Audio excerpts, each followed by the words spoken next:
Always মেডিসিনের পক্ষ থেকে শুভেচ্ছা। আজকের ভিডিওতে আমরা জানাবো টেনোলক 50 সম্পর্কে বিস্তারিত।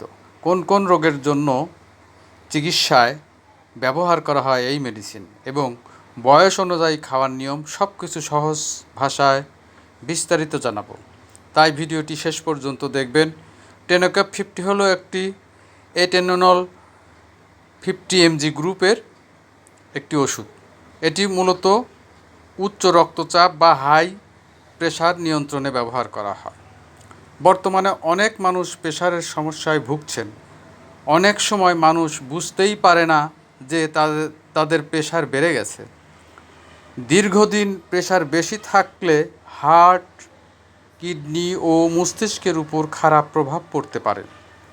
তাই প্রেশার নিয়ন্ত্রণে রাখা খুবই গুরুত্বপূর্ণ, আর সেই কাজেই টেনোলক 50 গুরুত্বপূর্ণ ভূমিকা পালন করে। এই ওষুধ শুধু প্রেশারের জন্যই নয়, হার্টের বিভিন্ন সমস্যাতেই ব্যবহার করা হয়। যাদের বুক ধড়ফড় করে, হার্ট খুব দ্রুত চলে বা হৃদস্পন্দন অস্বাভাবিক হয়ে যায়, তাদের ক্ষেত্রে ডাক্তার এই ওষুধ দিয়ে থাকেন। আবার বুকের চাপ ধরানো ব্যথা সমস্যায়ও এটি ব্যবহার করা হয়। হার্ট অ্যাটাক হওয়ার পরে আবার যেন হার্টের জটিলতা না বাড়ে, সেই ঝুঁকি কমাতেও এই ওষুধ ব্যবহার করা হয়। অনেক মানুষ আছেন যারা টেনশন বা দুশ্চিন্তা করলে বুক কাঁপা, হাত কাঁপা বা হার্ট দ্রুত চলার সমস্যা অনুভব করেন। কিছু ক্ষেত্রে ডাক্তার এই সমস্যাগুলো কমাতেও টেনোলক 50 ব্যবহার করতে পারেন। আবার কিছু রোগীর মাইগ্রেন বা ঘন ঘন মাথা ব্যথা প্রতিরোধের জন্যও এটি ব্যবহার করা হয়।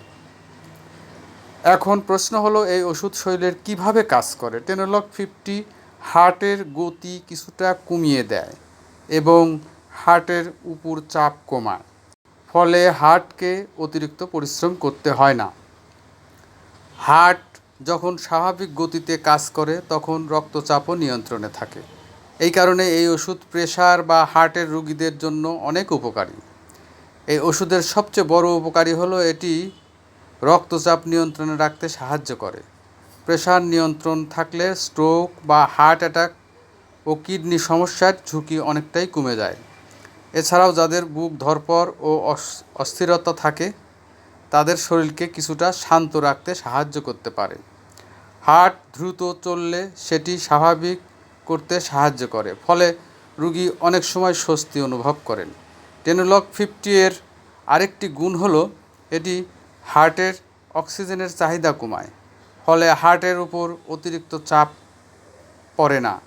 যাদের হাঁটাহাঁটি বা কাজ করলে বুকের মধ্যে চাপ লাগে বা ব্যথা হয়, তাদের ক্ষেত্রে এটি উপকার দিতে পারে। তাই হার্টের রোগীদের জন্য এটি একটি গুরুত্বপূর্ণ ওষুধ হিসাবে ধরা হয়। তবে মনে রাখতে হবে, এই ওষুধ নিজে থেকে খাওয়া ঠিক নয়, কারণ সবার শরীর একরকম নয়। কারোর জন্য এই ওষুধ উপকারী হলেও অন্য কারোর জন্য ক্ষতিকর হতে পারে। তাই সবসময় ডাক্তারের পরামর্শ অনুযায়ী ওষুধ খাওয়া নিরাপদ। এখন বলবো খাওয়ার নিয়ম সম্পর্কে। সাধারণত প্রাপ্তবয়স্কের ক্ষেত্রে দিনে একবার 25 মিলিগ্রাম থেকে 50 মিলিগ্রাম খেতে বলা হয়। রোগের অবস্থার অনুযায়ী ডাক্তার ডোজ বাড়াতে বা কমাতে পারেন। অনেক সময় 100 মিলিগ্রাম পর্যন্ত দেওয়া হয়। এটি প্রতিদিন একই সময় খাওয়া ভালো। খাবারের আগে বা পরে দুইভাবেই খাওয়া যায়, তবে অনেকেই সকালে খেয়ে থাকেন। বয়স্ক রোগীদের ক্ষেত্রে সাধারণত কম ডোজ দিয়ে শুরু করা হয়। এই ওষুধ খেলে কিছু পার্শ্ব প্রতিক্রিয়া হতে পারে, যেমন মাথা ঘোরা, দুর্বল লাগা, হাত পা ঠান্ডা হওয়া, ঘুম ঘুম ভাব বা হার্টবিট ধীরে ধীরে যাওয়া। কারো শ্বাসকষ্ট বা অতিরিক্ত দুর্বল লাগলে দ্রুত ডাক্তার দেখাতে হবে।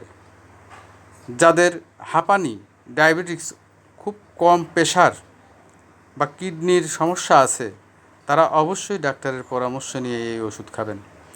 আর খুব গুরুত্বপূর্ণ বিষয় হলো, এই ওষুধ হঠাৎ বন্ধ করা উচিত নয়। অনেকেই কিছুদিন ভালো লাগলে নিজের ইচ্ছায় ওষুধ বন্ধ করে দেন। হঠাৎ প্রেশার বেড়ে যেতে পারে বা হার্টের সমস্যা বাড়তে পারে। তাই ডাক্তারের পরামর্শ ছাড়া কখনো ওষুধ বন্ধ করবেন না। ভিডিওটি উপকারী মনে হলে লাইক, কমেন্ট ও শেয়ার করবেন। সবাই ভালো থাকবেন, সুস্থ থাকবেন। ধন্যবাদ।